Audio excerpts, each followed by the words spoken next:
It's Wednesday. I love Wednesdays.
Hello, hello. It's Wednesday. It's Wednesday, and on Wednesdays we do Ask Coach Catasha. So let's talk about the rules of Wednesday, okay? And how we can do this in a way that allows you to ask your questions without us getting banned or blocked or anything like that. Okay. So let's talk a little bit about what we're doing, why we're doing it, and how to do it. Okay. So Wednesdays is Ask Coach Katasha. I am Coach Katasha. I am a certified holistic sexuality educator. I have been teaching sex education for the last 11 years. I have books and lots of classes under my belt. I've taught a lot of different people. I've done a lot of different things.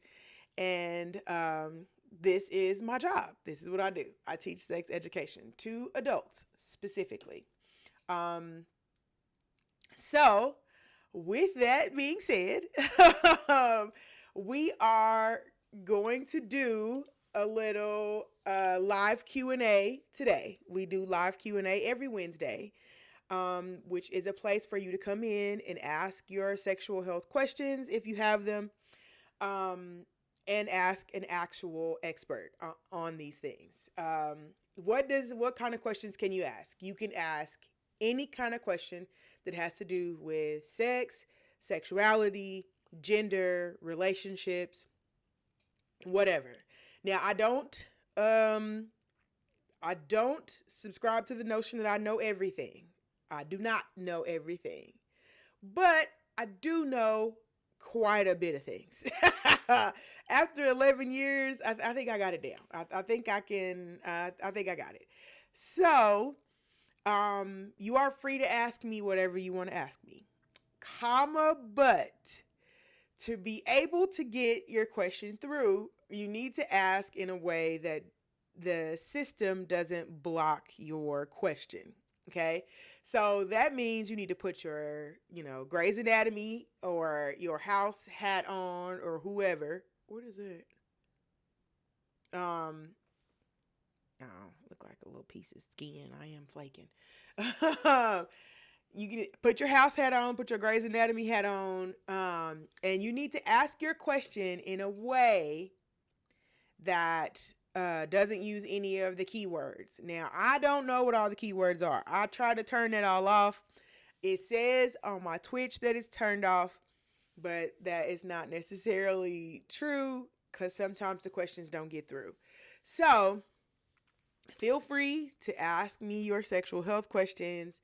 Um, Again, and you can ask me whatever kind of questions you want. I, of course, did not check to see if anybody messaged me before now. So let's just do that now. Let's see if you have questions that you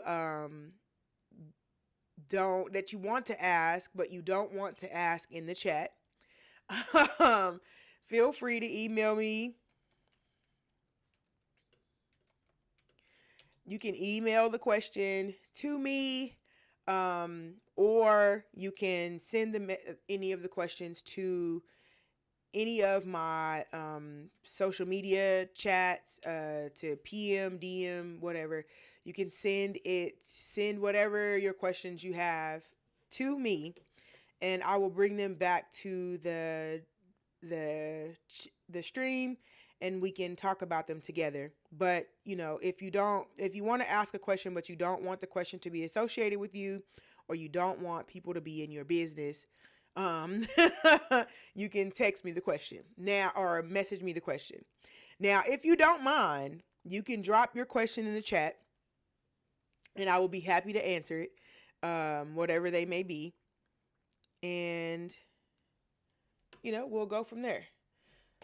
So let's check our inbox. Let's see what we have so far, or if we have any questions. And now, it is a bunch of inboxes I have to check, so you're gonna have to bear with me.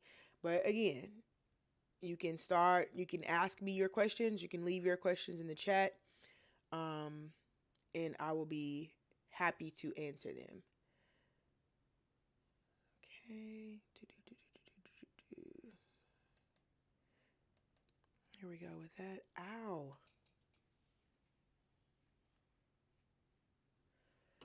Okay, that's not the right place.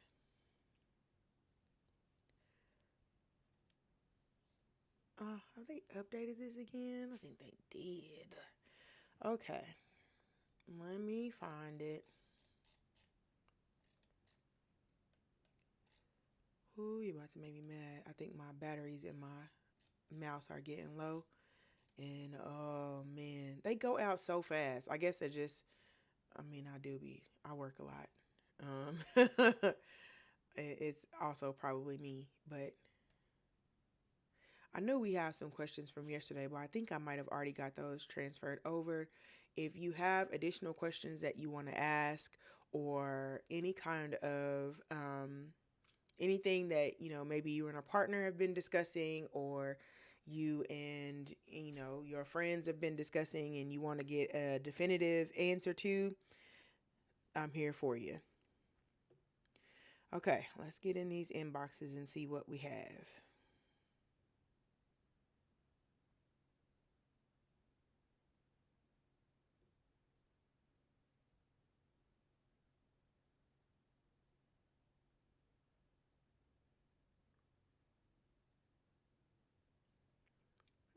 Okay.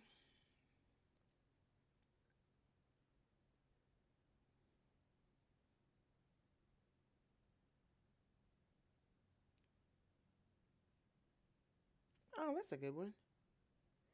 Okay, we'll do that one. Let's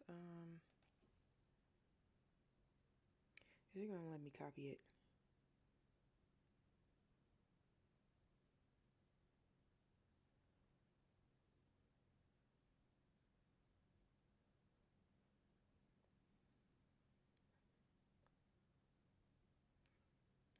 Maybe not. Okay, well, it's not that one. I'll just type it.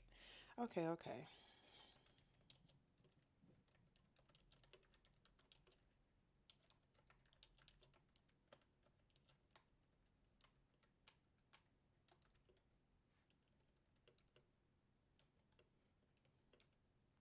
Okay, I like that one. Okay, what else? If you have any questions, you can leave your questions in the chat. Any sexual health questions, or any other kind of questions. If you have a question about relationships, or um, sexual health, if you got questions about erectile dysfunction, or vaginal dryness, or whatever.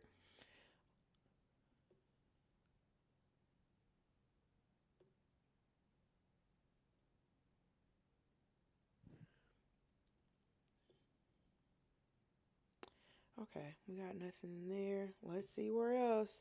We do have, I know we have some in here because I saw them the other day. You can send any questions. If you don't want to drop them in the chat, you can send them to the email address, which is expressionoverrepression@gmail.com, or you can send them to the website, excuse me, if you want to go to expressionofrepression.com.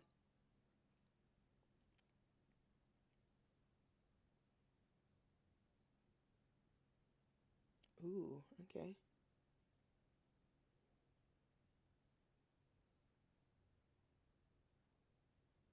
Ooh, okay. I should be able to copy that.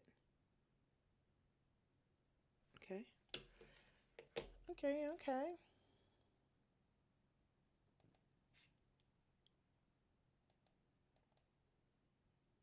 Oh, duh. You already got it up.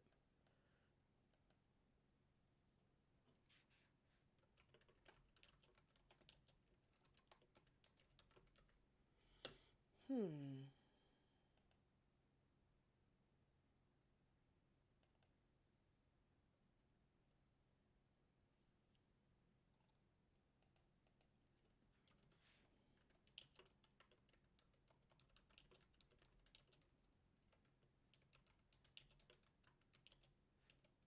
Mm.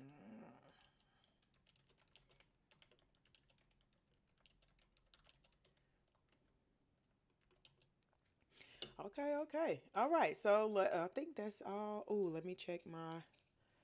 Hold on. I think I do have one more place to check. I got a little bit of a headache, but I also have been having an extreme. The weather been going back and forth. My allergies have been kicking my butt, and I have not been taking my meds like I should. So I started taking them at night, and I'm more likely to forget my nighttime medicine than I am with medicine I have to take in a day. But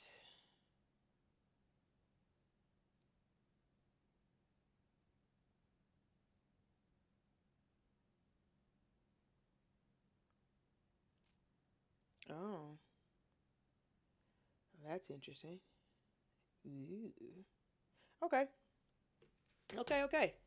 So that wasn't a question. That was just something going on. So let's talk about some of the questions we got in the inbox.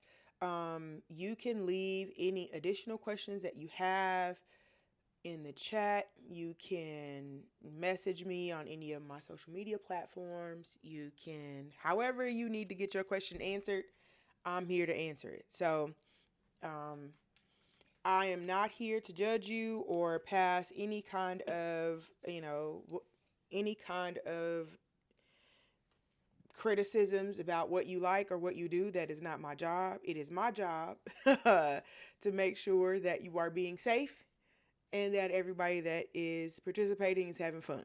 That's my job. So don't feel bad about asking your types of questions. I'd rather you ask me and find out than, suffer in silence or not know. Okay. First question was, you recently mentioned heart attack and erectile dysfunction on your stream. When should we be worried? My man sometimes doesn't get up, but I didn't know I needed to be concerned with heart attack. Okay. So, firstly, I don't know if that's coming from, I think that's coming from someone who's talking about they man as in their penis, but it could be interpreted as someone concerned about their man not um, being able to maintain or get an erection, which, both of those are valid. So I don't know which one of these we are. I'm just going to assume that we're talking about that it's a person talking about their own junk, their own penis. Okay. So, um, when do you need to be worried about erectile dysfunction? Okay. So, erectile dysfunction is something that is going to happen. It's a very intricate system, the way that your erections take place. It is a lot that goes on here that tells the body to do this, and then the blood moves down, and then the corpus cavernosum swells up to take all, let to keep the blood in, and like it's a lot of things that take place that actually create an erection and maintain an erection. But the most important part of that is getting the blood to the penis and getting the blood to go into the tissue in between the tissue of the. So essentially, what happens with an erection is that the body the blood goes into the body when it's relaxed. It has a lot of little chambers inside of the tissue, inside of the muscle tissue in the penis. And when the blood goes in there, the blood goes in and fills those empty chambers, and that's what creates the erection. That's what makes it rigid, and that's what gives you that erection. Now, there's chemical reactions and stuff that you need to also aid in getting that erection. But essentially, the blood needs to be able to get down there, to flow down there, and to stay in there. That's what you need. If you're having issues with your blood traveling, then that could be an issue that is not just going to affect your penis. It could affect your heart and other things as well.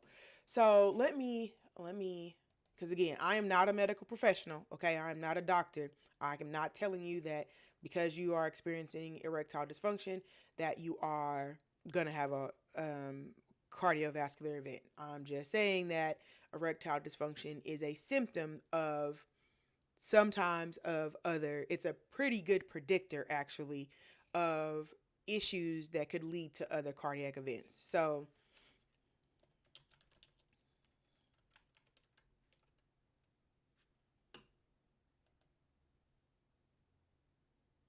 okay. So, I need to look at that on the screen that I'm sharing, which is this one.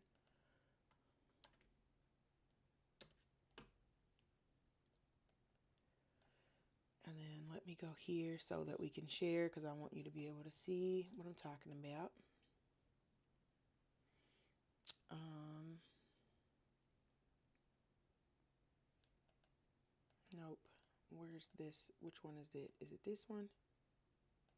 Maybe not. Okay. Yeah, that's that one. And which one do we want? This one. Okay. If I make that, is it going to be larger if I wonder if I should make it larger so that y'all can see it better. Why is ED considered an early warning sign of cardiovascular disease? One theory is that early atherosclerosis or narrowing in the arteries can trigger ED.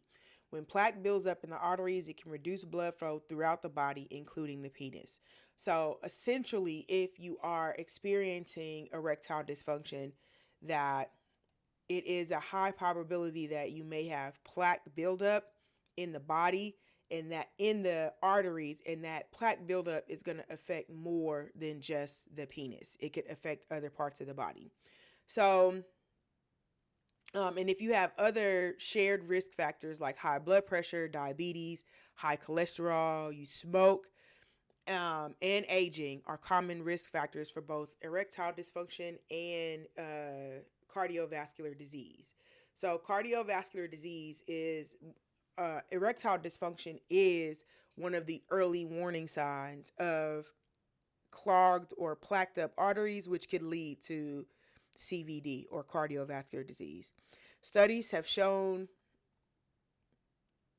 Studies have shown that men with ED have a higher risk of experiencing cardiovascular events even after accounting for traditional risk factors. So, it's more than just, you need to be worried about more than just if it is good for your body. I mean, if it's good for your penis, because the thing that could be causing the penis to do that could also be seizing up and causing other issues in areas in the body. So, when do you need to be worried? Is if it is frequent and reoccurring. Now, there are going to be times when, it is not, it's not going to work. That's just the normal part of life. There are going to be times when you're not going to be interested, or you are not going to be able to get it up, or, for a host of reasons. But if it becomes a reoccurring issue, like it is something that is happening more often than it is not, then that's when you need to be worried. So there's not really a number associated to it, not that I know of. Maybe some more recent studies. I just looked this up maybe a year or two ago. So, but that may not be the newest information on it.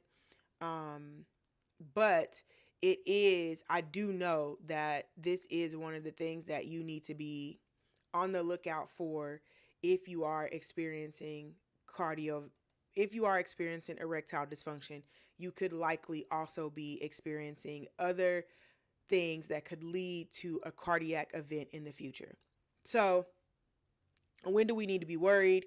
When it starts happening more times than it's not. So, say if you have sex 3 times a week and 2 out of those 3 times you're not able to get or maintain an erection, that is something you need to discuss with your doctor about your erection. But also, the thing that could be causing that issue might also have other dire side effects, right?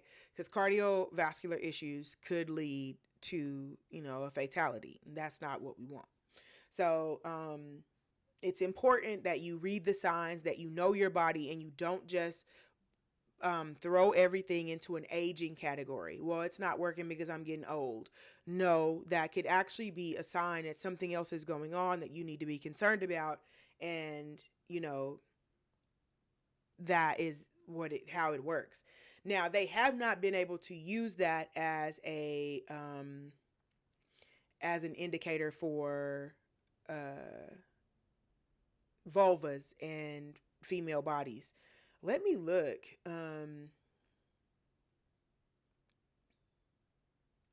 What would it be called? Because they don't call it erectile dysfunction because, we're not necessarily getting an erection, even though there is erectile tissue that blood does have to go into and swell up in the same ways the tissue works in the penis. Um, but it's not necessarily called erectile dysfunction. What would it be called? Um,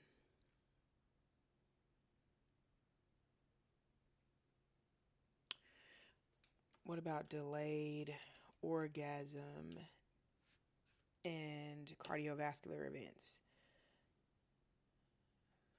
Um, Maybe I need to specify women.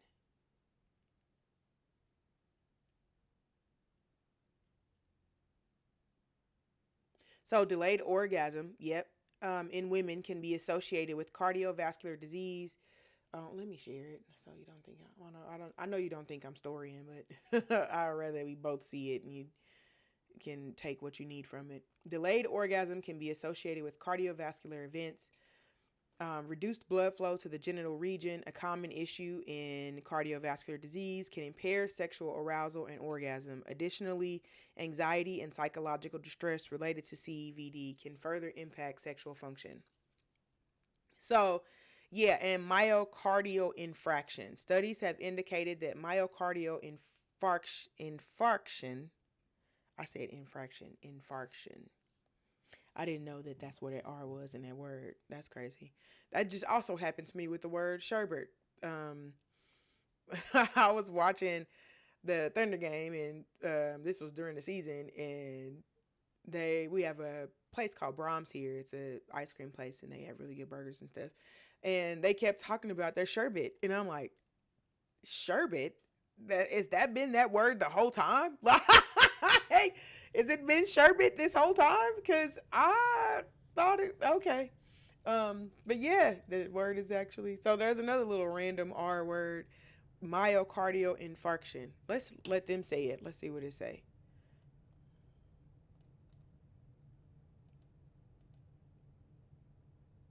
Infarction. Shut the heck up, infarction. I never knew that's where that R was. Um, okay, so yeah, it is also something that you need to be concerned about if you have a vulva, that you could also be experiencing delayed orgasm or other kinds of delayed functions with your sexuality. Also, reduced desire on top of the impaired orgasm and arousal. Gosh, so so you could be experiencing all of those things and not know that as well. That you're looking at a likely sign of um, cardiovascular events in the future. So again, when do you need to be worried? You need to be worried when it starts happening more often than not. So again, there is no number, but if it starts to make you uncomfortable, then it's time for a conversation. How about that? Usually if you've had a penis and you've owned it for a while, you know that it can be temperamental, and sometimes it does what it's supposed to do, sometimes it doesn't, sometimes it does it too quick, sometimes it doesn't do it at all. So there are definitely variations in how it can behave, but you should know the behavior. You should know what's normal for you, what's not normal for you, like this, if this is too much, so on and so forth. So if you are having issues that um, you feel like the ED is coming on, that you're having issues with your erection more often than you are not, then that's a time you need to start having a conversation. And you'll likely go in and find out something else about your health, that you are experiencing hypertension, that you do have diabetes, or that one of the medications that you're taking may be the issue for this. And so once you have that conversation, then your physician can come up with a good plan for you to make sure that you are getting the type of treatment that you need, because treatment options are available. You do not have to you don't have to suffer through that.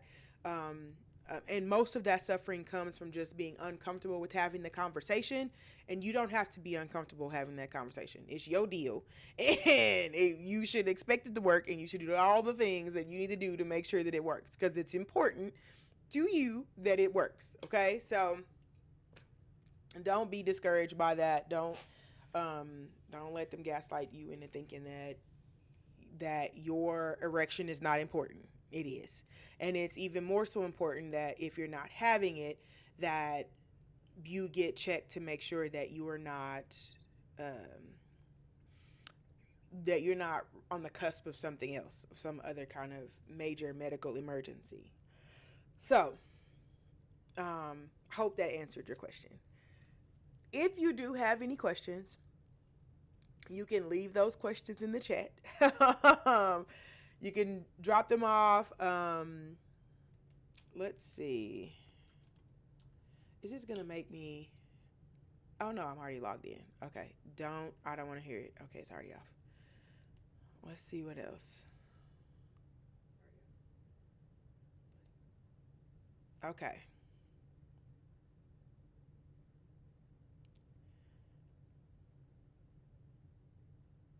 Okay.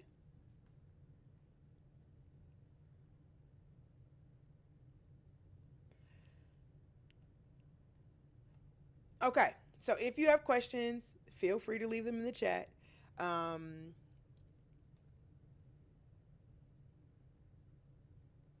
I need to minimize this. You're doing a little too much for me. Excuse me. There we go. Okay. So, um, if you have questions, leave them in the chat. If you want to email me, you can email me expressionofrepression@gmail.com. If you want to drop any of them in my uh, inboxes of any of my social media, you can do that as well. I will find them. I'm not very good at checking all of my stuff. I didn't expect social media to grow into this thing where you just gotta have all these inboxes and start doing all these things, and it's just stressful. Um, so like I know I didn't go check like Twitter and stuff, and I know people be. I need to start streaming on Twitter. I can. I just haven't set up the other stuff yet. So maybe that's something I'll look into for the end of the week.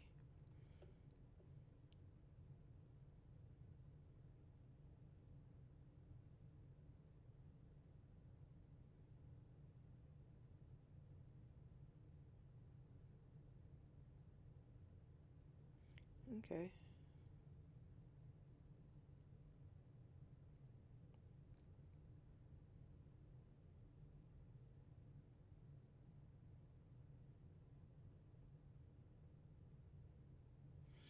Okay, okay. Ooh, okay. I did have a little question in there. We'll do that one last. Okay.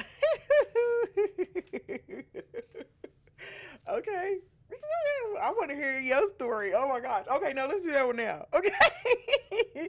I don't know if you're here because this it says that this I got this yesterday. Is that yesterday? Uh, have you ever been to a massage parlor? Um, okay, I have, but not like one of those kind. I've only been to like the kind where they like step on your back and stand up on your head and stuff like that. I have done those. But I did just see recently that we have this thing here in OKC. It's terrible, but it is a they post like people who get booked into the jail and the charges they get. And someone, this little old like Asian lady was on there, and she got busted for like lewd massage actions or something. And I don't know what that mean. I don't know what it mean, but I just think it's a weird coincidence that you asked me that yesterday and then today. Cause were you? Did you go? Did you? Oh, did you? Was that your lady? Cause I want to know. I want to know. No, I have not been. But I'm not. Hey, hey, hey. I don't have nothing to say. I don't have nothing to say. Um, but no, I have not.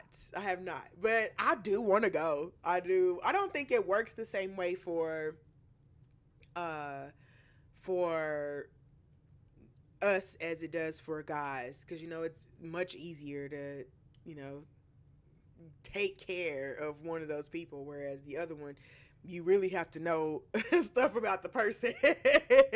You can't just I don't know, pull out a Hitachi or something. I don't know.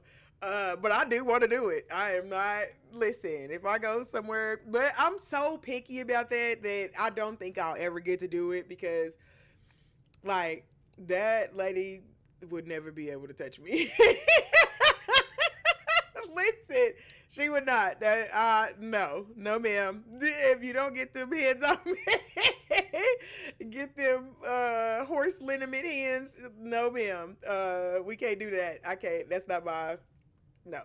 So I don't know if that's ever gonna happen to me. If you do go, if you have not gone, and you're asking me, I don't have any recommendations. I do know that there are some people that do like house calls and stuff for massages. Um, that's probably not.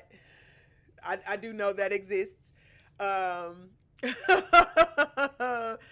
I have not done that, but I no, I have not gotten one of those massages. I've only gotten like the real massages.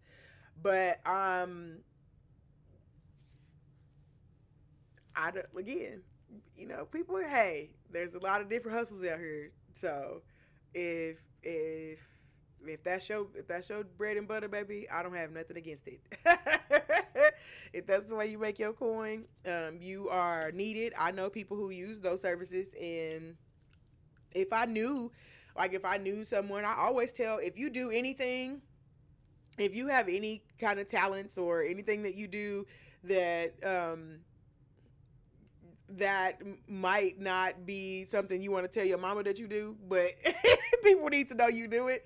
Tell me, because people come to me asking me for stuff all the time, and I don't do any of that stuff, but I love to recommend other people who do. So if you give greasy massages and that's your jam, and send me your information so that when people ask me, I will be happy to send them to you. I don't have no problem with it. Whatever it is that you do, uh, I will be happy to send somebody to you to let them pay for that service, because people deserve, and it's better to do it for somebody who wants to be a part of that experience with you for the right amount of money. And hey, don't do nothing illegal. Don't let them people catch you up. But I know that um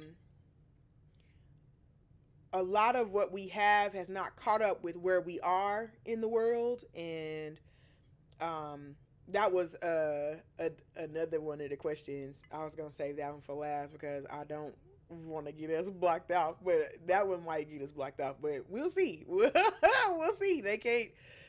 I mean, I'll be back. So I'll be back. I'm just reading the people's questions. But um, I have not been to those. If you have been to a massage parlor, and even if you didn't get like it, I know that it happened. I had an ex that he went to go get a massage, and he think that he got propositioned for it, but he don't think that he acted correctly to get it. He sounds so surprised. I didn't understand like what was going on, so I think he got like proposition for. How does it happen? What do they do? Like, I want to know if you have gotten one of those massages that came with the blueberry muffin. I want to hear about it. I want to know. So,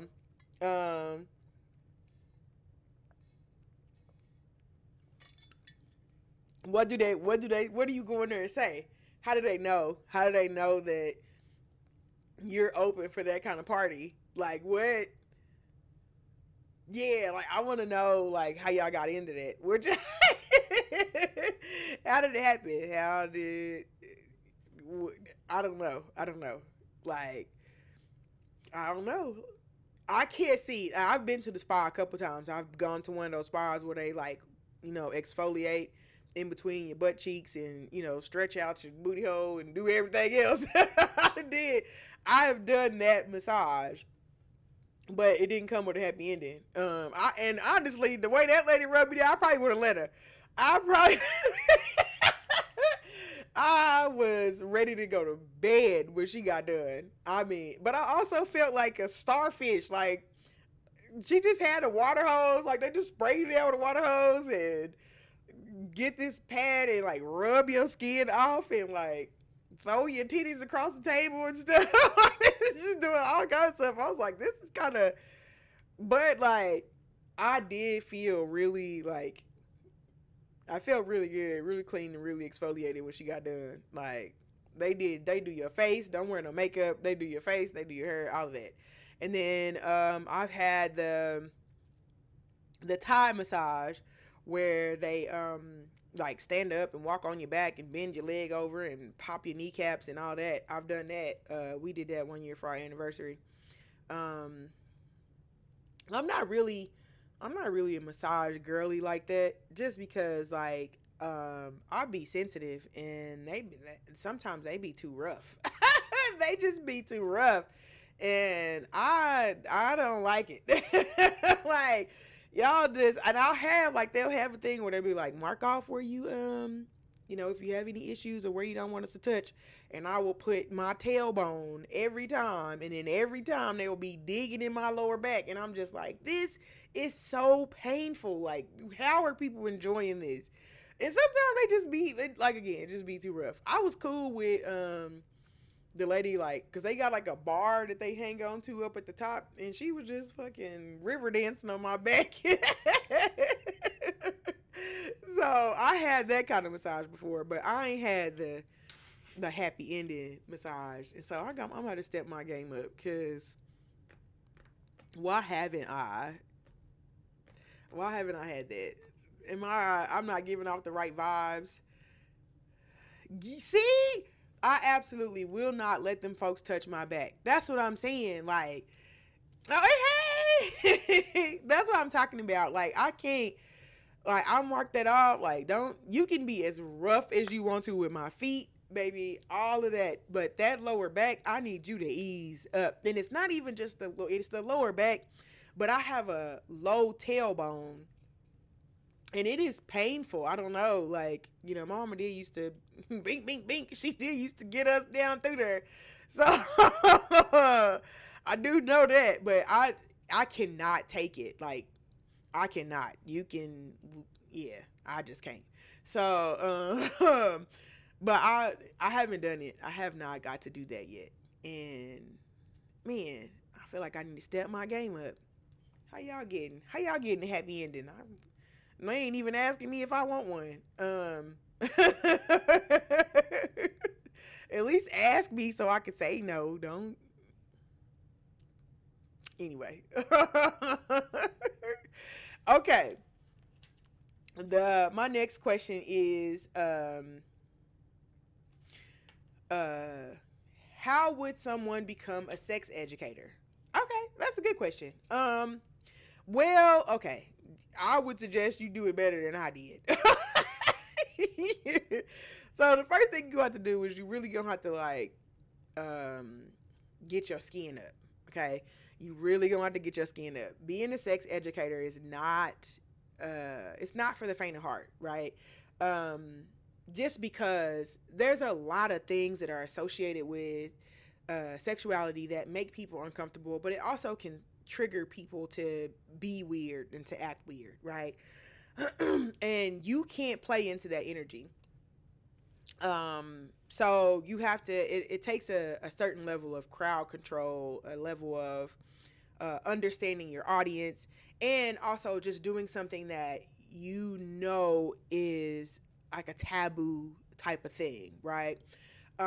Many people, I actually consider myself a sex worker because I do sell sex. I don't sell my sex, but I do sell sex. So I do consider myself a worker that works in sex. Um, and so because of that, you know, we use a lot of the same language, which is a lot of it is banned, it's barred. And so you also are going to have to be innovative. There are not a lot of people. When I started doing this, it wasn't like a big lane or a market for it. It was just kind of like, I want to do this, and so I'm going to go do it. And I just figured it out on my own. And there are a lot more people now who teach sex education and go through sex therapy and all those things, but it was not that way when I started. And even if it is, each one of those people also has to forge their own way and like make their own path. And so it's a lot more difficult because there is no pathway. Like if you wanted to become a gynecologist, there's already a set way to do that. If you wanted to be an electrician, there's already a set way to do that. Being a sex educator is not, there's not already a set way to do that. So and there's so many different niches to work in. Like some people just work in postmenopausal, some people just work in erectile dysfunction, some people just work in family and relationship therapy. Like there are a lot of different little spaces that you can fit into that don't have a pathway at all. So, and then there's so few people doing this work that you also don't have a lot of resources. So you have to become a resource for other people depending on the niche that you work in. You would all work together to try to make sure that, if you don't have what a person needs, that you can give that to to someone who can handle it. But whatever you decide to do, however you decide to get into this work, you are needed. Every single person that does any of the work is needed. You do have to be a special kind of person to do it. This is not, I can't say that. I was going to say this is not a job for the shy, but there are a lot of shy and anxious and nervous practitioners, specifically like therapists, because you're mixing in two very volatile kind of things, right? And so, there's a lot of people who are not as, engaging and as outgoing as me, or is not as bold, because I don't give a damn. Anybody who ever met me would be happy to tell you that I don't care. Like, I'm gonna do what I want to do, and I'm gonna do it in the way that feels best for me, and everybody else will just have to deal. You can take it or leave it. So being that and being this person, being me, the embodiment of me, and also teaching sex education, it was like a perfect meld of opportunity and fulfillment. And so when you do it and you get into it, and depending on where you get into, you're gonna love it. And then once you love it, you can't leave it. Like, I left a lot of really lucrative things behind to do this. Like, I probably already could have been a millionaire if I would have stayed in auto. But I mean, I was on the ground floor of a lot of different things that, really could have. But it didn't make me happy, right? And if I was gonna be a millionaire, I was just gonna take the money of the millionaire money and come and do this anyway. So let me not be unhappy and just go do the thing I want to do. But it was a decision that I made just based on a need that I saw. We talked about this yesterday. There are a lot more resources to teach children sex education than it is to teach adults. And so many adults don't have access or resources to sexual health and sex education specifically, because adults, a lot of people that are in my age and younger, are taught that, that's not an important field of play. Like, it's not important for you to um, care about sex or care about learning about sex. And so people don't. You know, it's not a thing that people hold on to or try to do or try to make sure they stay with, because, you know, what's really the purpose? But if you can do it, like if you can do this job, I would encourage you to find a spot and find a space and come on in. Like, again, we need as many voices as we can get. However you teach the subject, however you approach it, whatever subject you're approaching, you are needed. You are a voice, and somebody needs to highlight how to get into healthy versions of all of these different types of dynamics. So, again, I am for whatever makes you happy, as long as it's safe and everybody's having a good time. Do it 2 times. Do it 3. So I am 100% behind, like, the actions of that. So definitely come on in. You can also go to there are a lot of, like, different institutes that can teach you about sex education. When I originally started, it was just me and my ideas. I based my first classes off of HBO's Real Sex. And I did my first classes just based off of how I saw them lady build them classes way back in the day. And that's what I started. So I would do couples classes, I would do fellatio classes, I would do cunnilingus classes, I would do bondage classes. And these were all like live classes, and I would have activities, and we would go through exercises, and it was fun, and we would have games and all kinds of things. And you can start out with that. You can do that. The thing about being an educator is that you don't have to have any specific kind of certification. Like, I did it for years just as an individual, someone who was comfortable learning and then regurgitating the information that I learned. And so to be an actual sex educator, you don't need a degree or certification, but it is best to do it. And why I say that is because it also, the place where I went to the Institute of Sexuality, Education, and Enlightenment. Shout out to Dr. Roz. And it taught me how to teach, like how to deal with group dynamics, how to adjust, how to move with care, the type of language to use. Like, it was a lot that I absorbed from going to an institute. And so if you want to do that, there are institutes out there. Again, mine was called ICISEE, Institute of Sexuality, Education, and Enlightenment. But there are other institutes as well. What I will say you need to do is research your institute and research the person who is starting that institute. When I did mine, I had researched the founder, which is Dr. Rosalind Chavo, and she had been working in sex education for many years.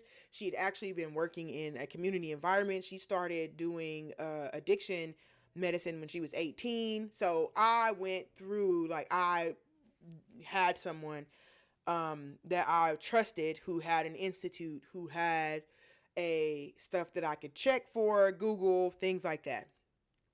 So if you do have an institute, make sure that you are looking at the place that you're trying to go and looking at the founder, the faculty, things like that, because people are scammers.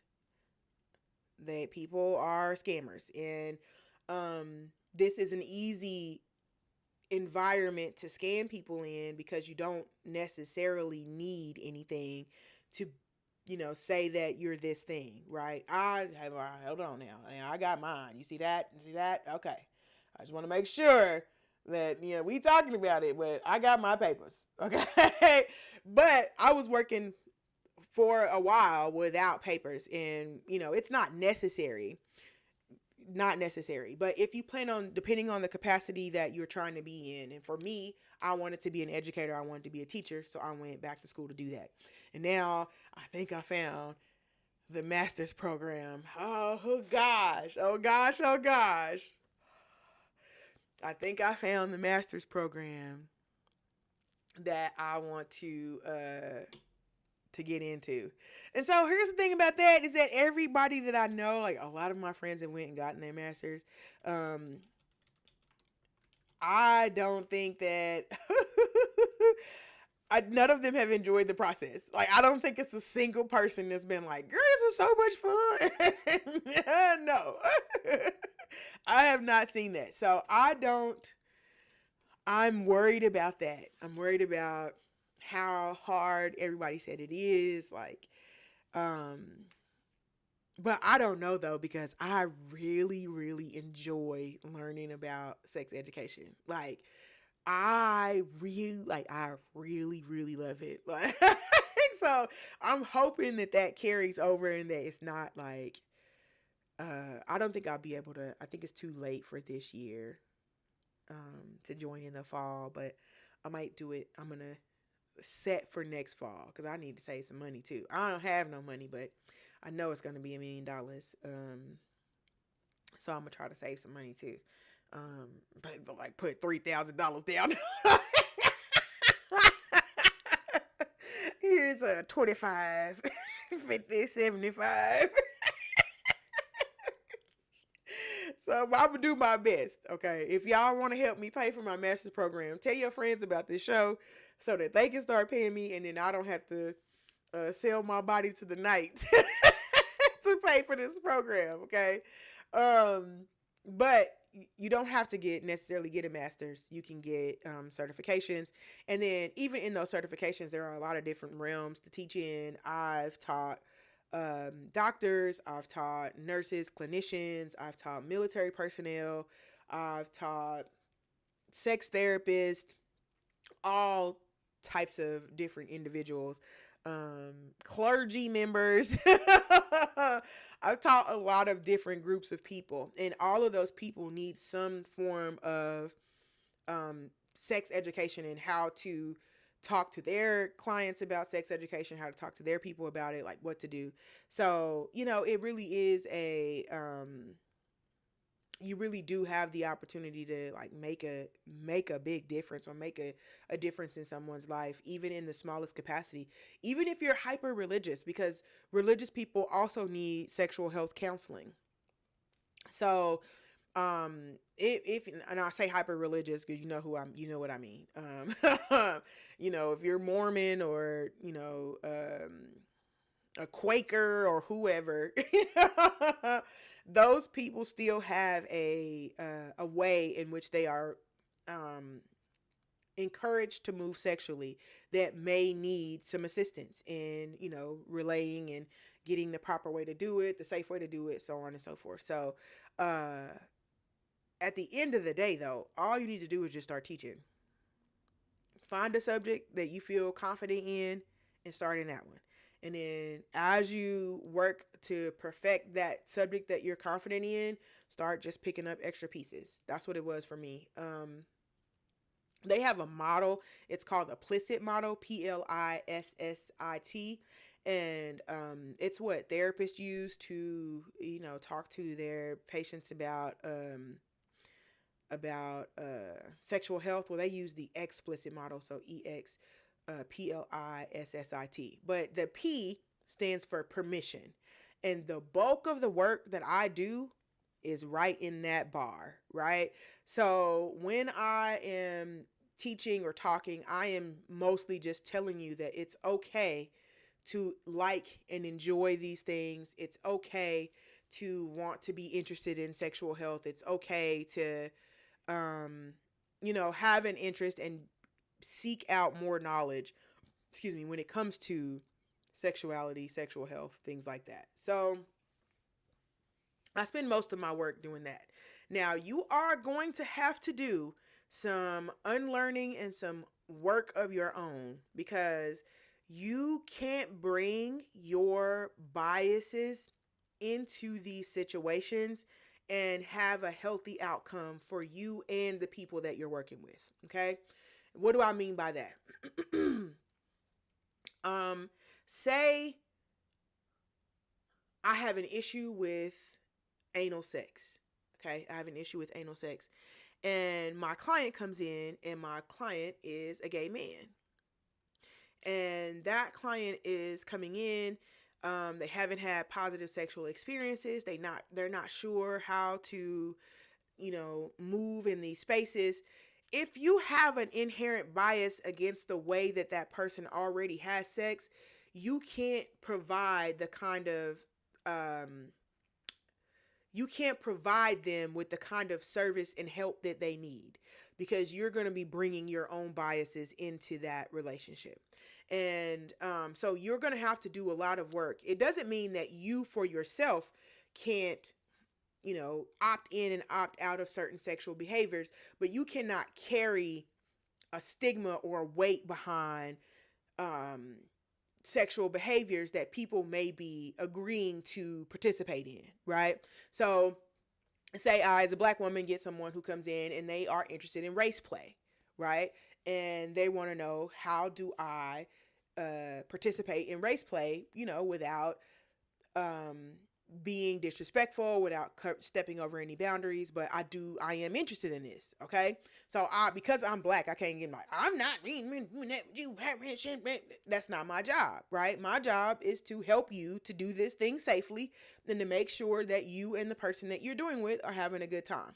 So I can't carry a bias about race play into this, because I'm here to help you find out what it is you like about race play and how you can participate in this behavior in a safe manner. So it's also going to be some deconstructing of yourself, which is actually really good. It's really good. I was supposed to be teaching a SAR this year, but I didn't, due to reasons that were out of my control. I'm not able to do that, which I really wanted to do it, but I understand why I couldn't do it. But the purpose of that is to help people like me and people who are workers, clinicians, sex therapists, nurses, doctors, people who have to work in a public service capacity, to confront things that they might have an issue with, so that they don't bring those biases into their professional relationships. And it's a good thing to have. You don't have to be a professional to take a SAR. You can take a SAR over so many things. They have like the basic SAR, which just, covers some of the stuff that you go through, but you can go through SARs over specific things. You can go through SARs over BDSM. You can go through SARs over sounding. They have SARs on everything. And again, it's just a way for you to address what you might be harboring about an activity that, people tend to have big feelings about, right? So, if you're going to do that, I would absolutely recommend that you take a SAR. If you go through a reputable institute, you will be taking one anyway. You will be taking a SAR anyway. But I remember my first one. It was such an amazing experience. Like, it was 3 days. And again, I love the institute I went to. If you can go, I would love for you to go. You can, this is what the name of it is. And it's the Institute for Sexuality, Education, and Enlightenment.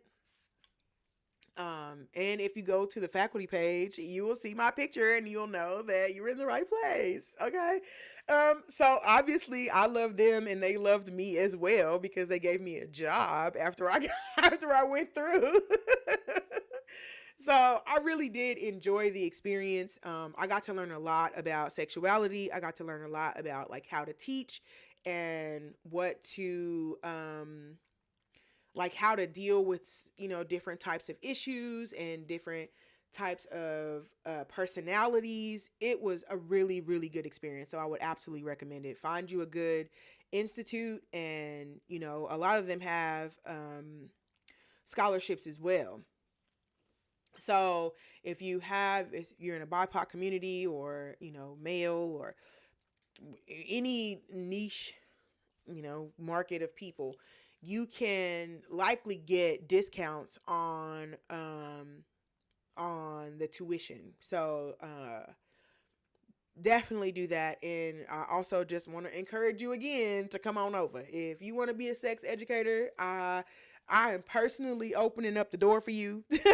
Come on in. We need all the people we can get, okay? Everybody, all the sex educators everywhere, anybody who wants to be a sex educator, please, please come on in. Whatever you want to teach about, if you want to teach about drag, whatever it is, there are people who need to know how to navigate that space safely and effectively. And so if you have the ability to teach, if you have a thick skin, because you are going to be talking about sexuality, if you have a thicker skin and you can handle, you know, some of the stuff that comes along with this, because it sometimes it do have a little bit of stuff. I ain't never had no really big issues. I'll be honest with you. I never had to like run up on nobody or do nothing like that. I mean, but if I had to, I would. But even in, like, I used to get my clients from Craigslist. And I still never had any issues. So when people realize that you are really a space to be a resource, when they realize that you're really here to learn, you can learn something, and you can use this time frame to play, or you can use this time frame to actually get answers to questions that you aren't going to ask anywhere else. Most people take the opportunity. Most people, even if they start out playing, by the time they realize that you really with the shit and like that you really learn, they'll be like, okay, well, let's talk about this. Like, I've been hemmed up at parties. I've been hemmed up in the airport talking to people about their buttholes. But if that's what they want to do, that's what I'm here for. So it is a lot of that. If you're one of those people that people seem to always tell you their business, like people don't have no issues like sharing what they got going on, or sharing, just telling you their stuff, and it just happened to you all the time. I am one of those people. This is a good job for you. A really good job for you. Because, I mean, people will tell you, I know some interesting things about people who I could not tell you their names right now. So, sometimes all you have is a picture of a hemorrhoid. And they're like, what is this? Like, that's a hemorrhoid. You need to get that looked at. So it is a very fulfilling job. I love doing this. I'm going to be doing it for the rest of my life. I'm going to be talking about buttholes forever. It's my favorite thing. And like, people are paying me to do it too. What? I'm going to do it forever. So yes, come on over, honey. The more sex educators, the better. Okay. If you have any questions, please feel free to drop your questions in the chat. I can answer them live. If you don't want your question attached to your name or you don't want people in your business, you can feel free to send me a whisper, send me a personal message, send me a whatever it's called on whatever platform, and I will bring it back to the chat on next Wednesday. We do Ask Coach Catasha every Wednesday. And so if you have your sexual questions, you can save them to Wednesday, or you can actually just pop up during any of the lives. I'm here every day, Monday through Friday. You can pop up and ask your questions in the chat and I will answer them. But again, sometimes I can't see the questions. If you ask a question and you don't see that I've answered it, please just type in that you did ask a question and we can work out how you can ask that question in a way that I can see it. Because it just tells, the people will tell me that the question has been blocked or that they asked a question and it hasn't shown up. And there's supposed to be a little box or something over here that tells me that that's where they're sending the question to moderate, but it doesn't put it in there. So I don't know where it would be. Like, I don't know where those questions are or where they go. So, but you can ask me. Just try to be very mindful of the words that you use, the language that you use. For me, they may block the channel. Like, I may get canceled or blocked or something, but I will be back. I will be back. But I want to make sure that you come back too. So just be respectful and try to use words. I'm really good with my context clues, so you can ask questions with your context clues if you need to. But yeah, you could ask me whatever you need to ask me. Just make sure that you are asking in a way that that the question can get through. Okay. Okay. And again, whatever question it is, I'm gonna answer it. So we can figure it out. Okay. Next question I have is, my girlfriend likes dirty talk, but I feel weird doing it. Okay, I feel like that's a fair assessment. So dirty talk is not something. There are some people who are just naturally good at it, right? And there are some people who have things that help them be better at it. Having that deep, sensual voice helps, or being big and overbearing helps, and there's all these things that make dirty talk easier. But at the end of the day, it's just gonna be practice. It's going to be practice. And practicing dirty talk is weird because you don't necessarily have to practice with another person. You can start by practicing with yourself. And again, hold on, don't leave yet. When I say practice with yourself, I mean dirty talk yourself in the mirror so that you can see what your face looks like, so that you can see your expressions, that you can, work on your verbiage and work on your words. Because a lot of time it's not necessarily what you're saying that messes up the mood. It's how you're saying it. I guess I'm doing that. Me and my hands. I'm sorry. So if you practice in a mirror, you can practice and you can say the lines over and over till you get it to where you feel perfect about it. Do with your face what you want to. And you don't need a lot of words. That's the thing about dirty talking, is that you don't need a lot of words to do the dirty talking. You just need well-placed strategic sentences, okay? And usually those sentences are either instruction or praise. Those are the two things that you're going to be that dirty talk mostly consists of. Instruction, what you should be doing, and praise. Oh, you're doing a good job when you do that. Yeah, that. So those types of behaviors is what you're going to be looking for. Now, again, it is going to take some practice. It is going to take some practice to get like the conversation down, the cadence down. You're mostly just going to have to get past that feeling, that weird feeling at the beginning, right? And if you are uncomfortable, just start with like, a sentence at a time. You don't have to do a whole lot just to start, just a couple of good girl, good boy, get on your knees and bark like you want it. Stuff like that. Like it doesn't have to be a lot, but you can grow upon it as it works, as you start to get more comfortable. but it is going to take some practice. And I know that that's not a lot of time what people want to hear. Many people think that sexual energy and sexuality is just something that some people have, and that's not true. It is a trait that can be cultivated the same way, learning how to turn a backflip or doing the splits. All of those things are traits that can be cultivated. Being a good listener and, showing up for people. Those are things that you have to actually practice to become good at. And so, talking dirty is the same thing. You're going to have to do some of that work, do some of that practice, get in the mirror, look at yourself, pick a couple of sentences that you like and go from there. And also just be real cognizant of your partner. Where does your partner have a praise kink? Do they like hearing, good girl, good boy? You taking it like a champ? Do they like that? Is that gonna be that jam? And I can tell you most people do. Most people do. Most people like to know that they doing a good job while they doing it. So, throwing that in there definitely helps. So, dirty talking is it's an art form. It really is.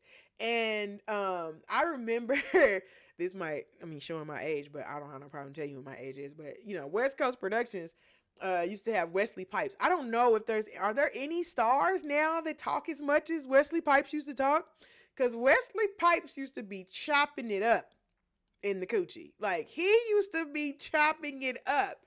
But I don't know if are there any stars that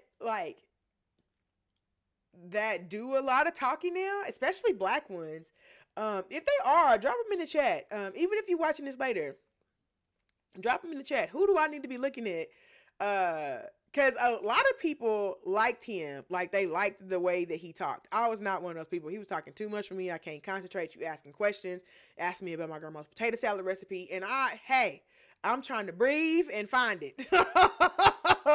It was just giving me a little too much. But a lot of people loved him specifically for that he was a good dirty talker. So you can find, I'm going to ask that question. I'm going to ask that question and see if I can get a consensus. So here it is. Okay. Who these days is the Wesley Pipes dirty talker of adult videos? Who is it? Did anybody pick that up? Like, did anybody take that torch? Let me know in the chat. Because I want to know who we need to be watching. But you can use a lot of stuff that you hear. Just again, praise kinks are a good place to start because you kind of can't go wrong with praising somebody for doing a good job. And, you can pick what the good job they doing is, good job focusing or good job on your breathing or good job taking it or good job, whatever. I like that arch in your back. Good job. Like you can do that. You can start with that. And then, depending on your partner, you may have to have a conversation about this.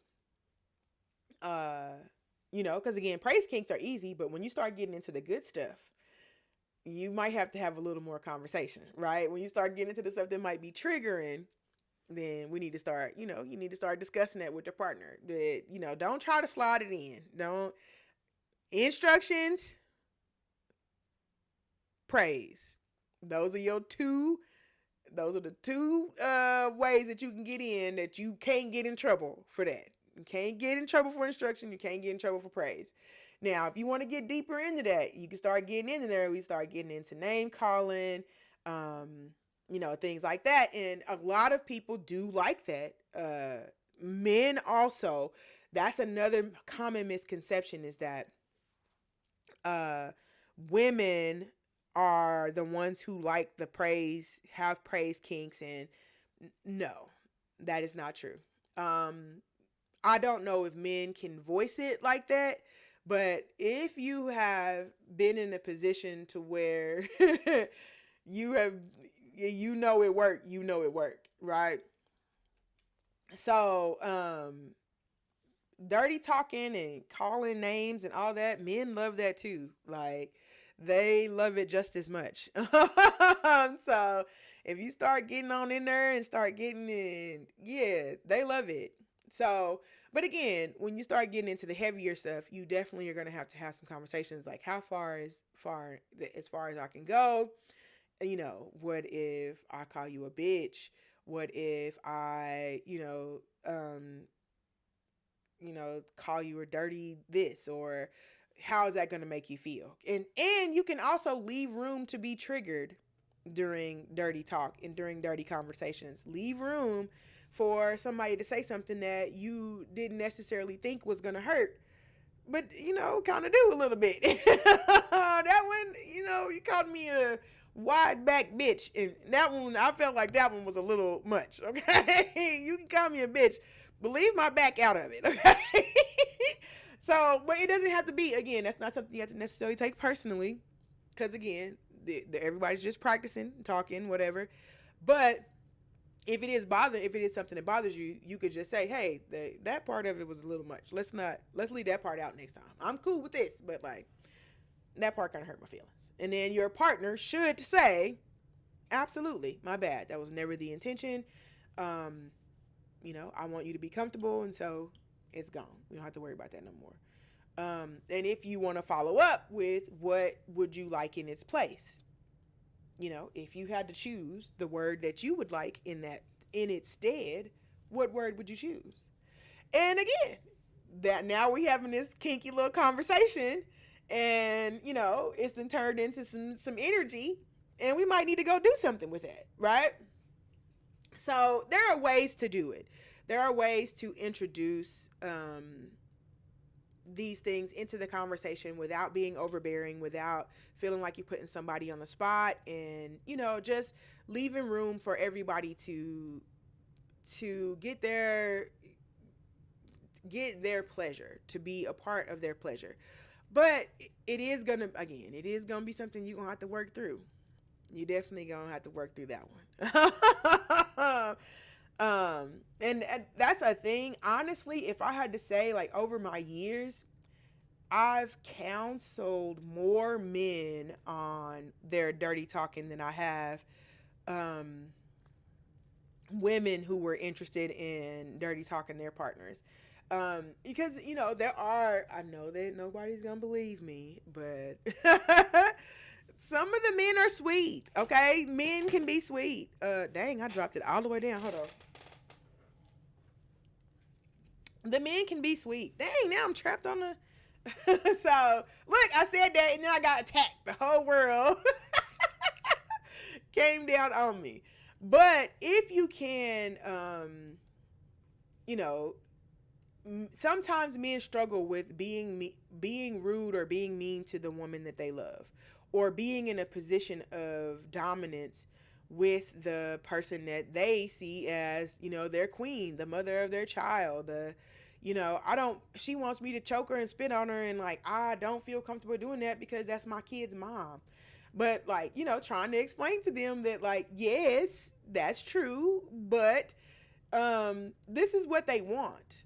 This is something that they are asking you to do or is interested in. So you're not doing something to them in a way to hurt them or any of that. You're doing this behavior because they've asked you to do it. Like, you're talking dirty, you're being, aggressive in this bedroom because that's what they want. It's not something that you're doing to them that's gonna, result in you feeling differently about them. And I always tell people are always like, oh, I could be a dom, I could be a dominant. It's really, really hard to be mean to somebody who's standing there smiling, waiting for you to be mean. Like, it's not the same as being mean to somebody you hate. Like, it's not the same. And so you have to understand that, like, being mean to somebody in a dominant sense is a very different experience than just being mean to somebody because you don't like them. You have to be mean to somebody who wants it, who is waiting with bated breath for you to smack them. Like, that's what they desire. That they are provoking it. They want that reaction from you. And again, it's not easy. It's not easy. Now, I have had women come, and especially women who are trying to, move into the dominant role, and especially for, dang, did y'all hear that? That was my shoulder. Especially, for monetary purposes, right? Hey, I want to figure out how to do this thing. Oh, my back is itching. Sorry. I want to figure out how to do this thing. I have these people who want to pay me money to, step on them and pee on them and all that stuff. But I can't, how do I do that? How do I, and again, you think that it's just gonna be an easy thing, like, oh, for $3,000, I'll do whatever. Nah, not really. Not really. Can you keep it up? Can for $3,000? Can you keep it up? So being a dom is not like, it's not all. Everybody think it's all shits and giggles. It's not. It's not. It's hard to punish somebody who is like, punish me, please. So, if they're sitting there waiting for it, salivating for the punishment, it kind of takes away the part where you like, can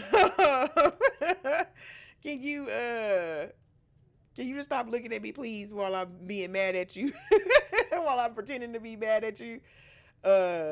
Again, you see, I'm itching because I haven't been taking my medicine, my stuff. I probably got webs all over my back. I'm gonna do it tonight for sure.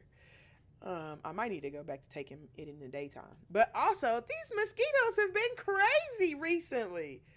I've been fighting for my life in my backyard. Like, they always run me out in June, July. They run me out of my garden every year. Like, the mosquitoes don't play. I go through. So we got somebody coming to spray on Thursday. Tomorrow, hopefully.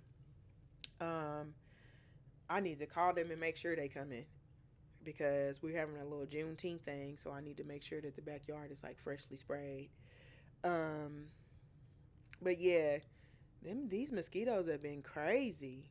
But it's been raining like the dickens. Like, I haven't even had to water my garden that much because it's been raining so much. I planted a little cut garden, but I don't know if those flowers are even gonna be up this year, so they may not come up till next year.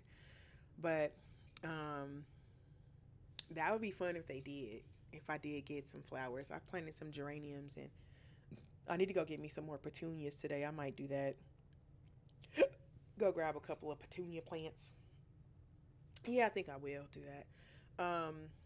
My best friend was in Bath and Body Works earlier today, and she said, "Oh gosh, is that the hiccups?"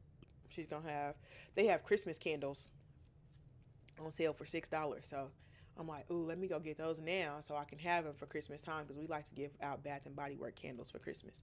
That's our jam. So get out some Bath and Body Works candles, and I might go grab that and grab a couple plants too. So, yeah, okay, let's talk about the schedule for the rest of the week. Excuse me. It's Wednesday. Oh gosh, this is absolutely me not taking my medicine. Like, everything is itching. Under my arms itch, my scalp itches, everything's itching. Okay, so today's Wednesday. Tomorrow is Sex Tech Thursday. On Thursdays, we talk about new advancements in sexual technology. This Thursday at 12:30 p.m. Central Standard Time, we're going to be talking about femtech and ethical innovation. There has been a lot of the sexuality devices and technology is not necessarily centered around women's bodies, or is not used and studied and molded to what women need and what they desire for their vulvas. And now a lot more of the material that they're coming up with is women friendly, feminine friendly, and ethically used. So that's what we're going to be discussing tomorrow, 12:30 p.m. And then on Fridays, we do Late Night with Coach Catasha. And Late Night with Coach Catasha is just, us chatting it up, sitting around and talking about the newest things that are going on in sexuality and culture. So you can stop in on Friday. That's going to be at 9 p.m. Central Standard Time, so that we can chat about that. That's our late night show. I'm thinking about having my best friend over just because I miss her, and I'm gonna hang out with him a little bit.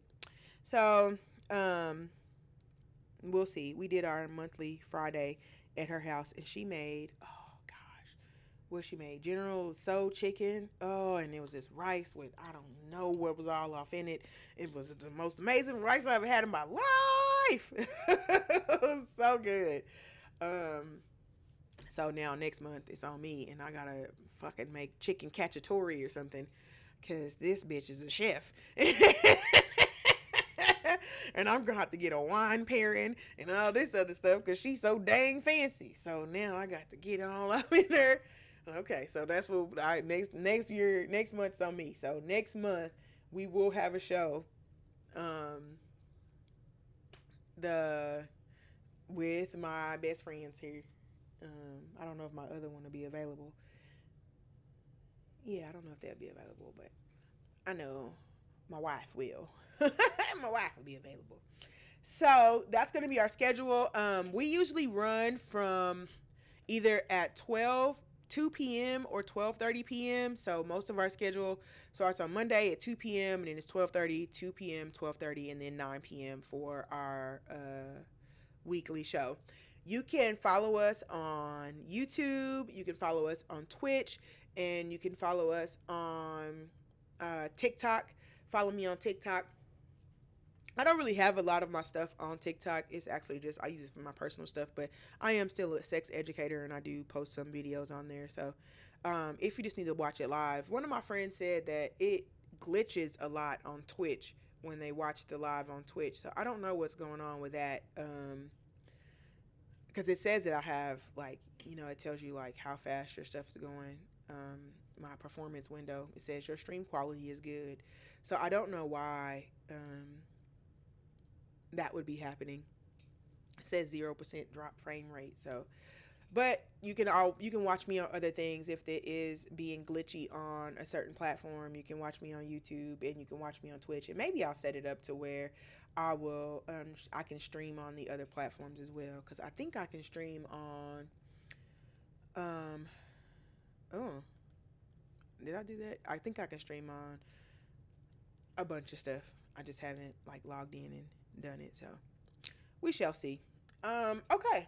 So I will see y'all back here tomorrow at 12:30 for Sex Tech Thursdays. Um, if you have any questions, or you have questions that you want to bring to the table for the next Wednesday, you can send them to expressionofrepression@gmail.com or Coach Catasha at expressionofrepression.com. You can send them to my website, which is expressionofrepression.com. You can go leave me a message there. Or you can send it to my Facebook, Twitter, TikTok, whatever. I'll get it. So, and then I'll bring that question back to the chat and we'll talk about it live. Okay? All right, all right. Let me make sure. Do we have any other questions? Anything else to look forward to? I'm close to my 200 followers. That's exciting. Um,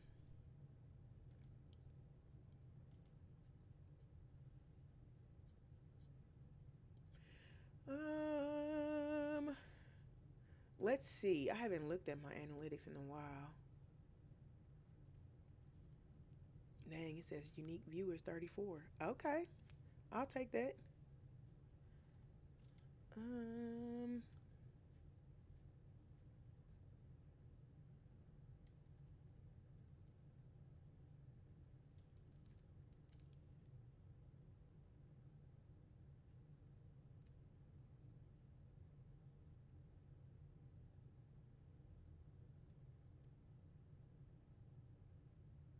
oh, okay, okay, okay. What does this mean? Go to that. Are you blocking the pop up? Open link in new tab. There we go.